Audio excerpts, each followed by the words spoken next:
Today we're going to look at a spider's web stitch.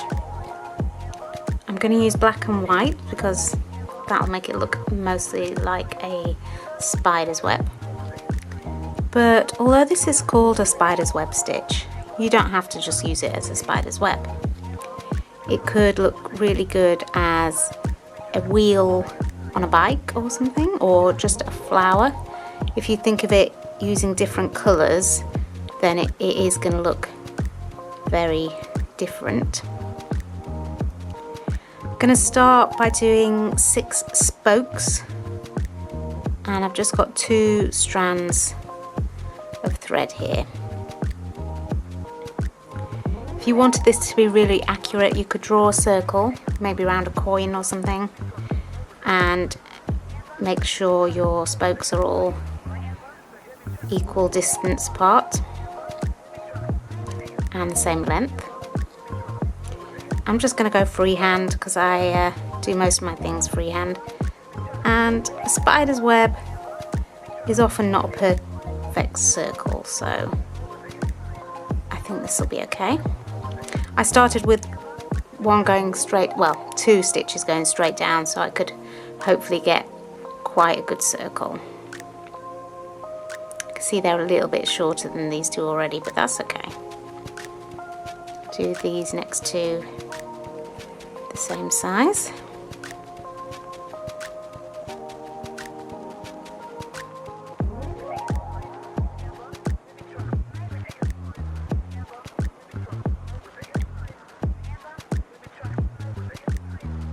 And then just finish on the back how you normally would.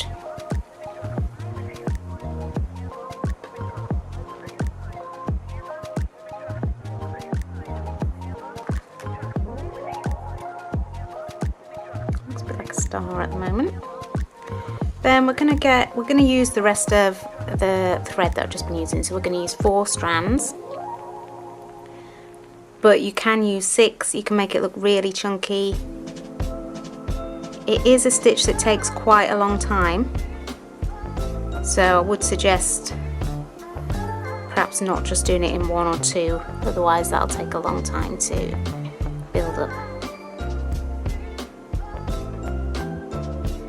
You're going to come up near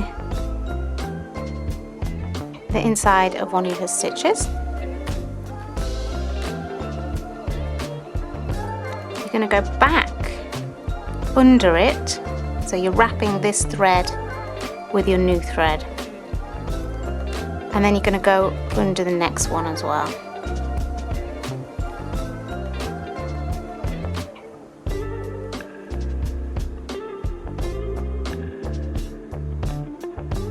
So technically you're going back 1 but under 2.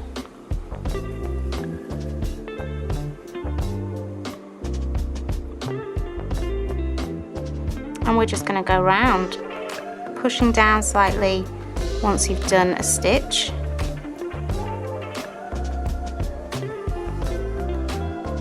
And very gradually it will build up.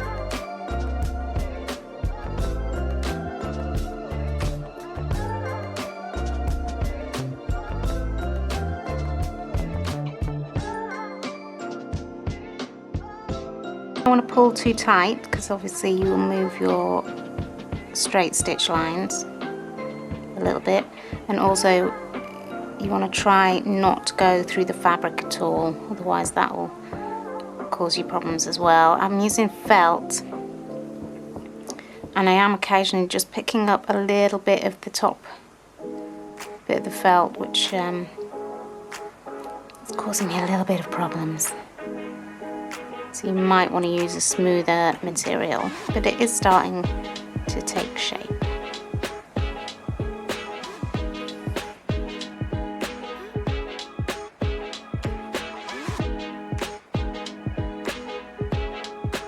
This is quite a loose weave, which looks very much like a spider's web. But what we're going to try and do is push it down a bit so you can see the full effect of what the stitch can look like. If you wanted to use it for something else.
While getting to the top of the spokes, except for this one, which did not look that big when I was doing it.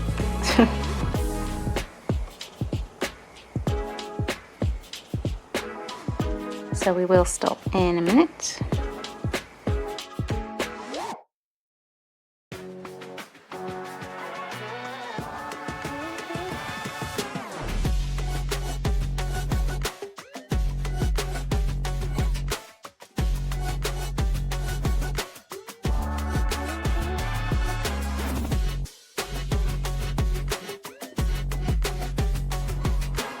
I'm going to try and go around one more time.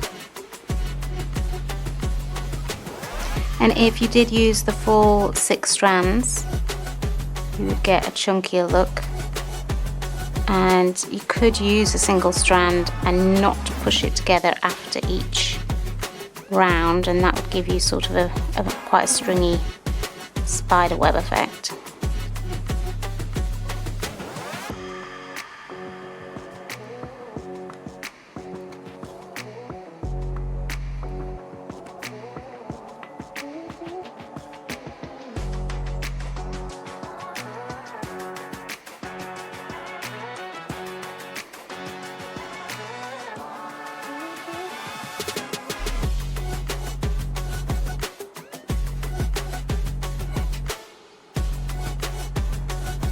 I'm going to come back down to this long one.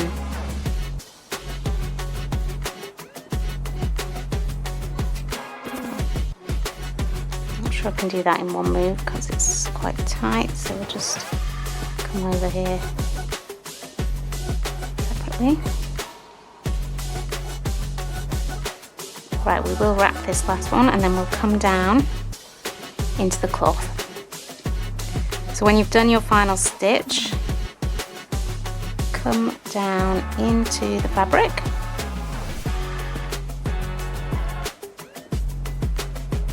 and finish on the back as you usually would. I'm gonna add a little spider coming down from here since we've got this extra bit.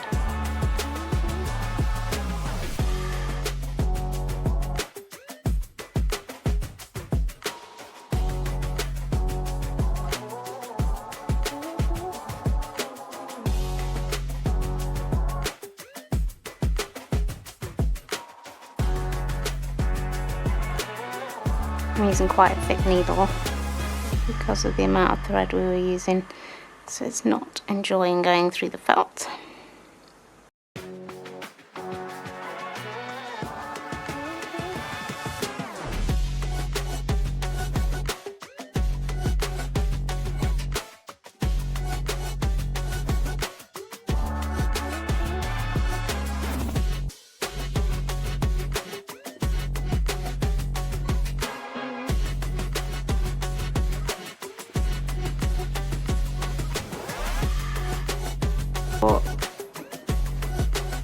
Sure, given some more time, you guys would do a bear spider.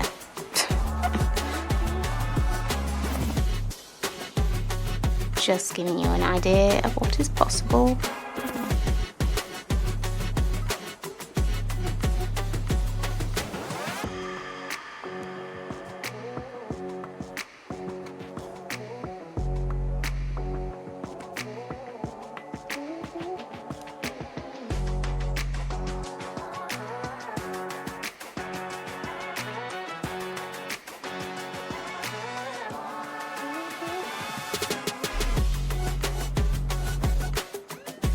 There we go, spider's web stitch with a little spider to go with it.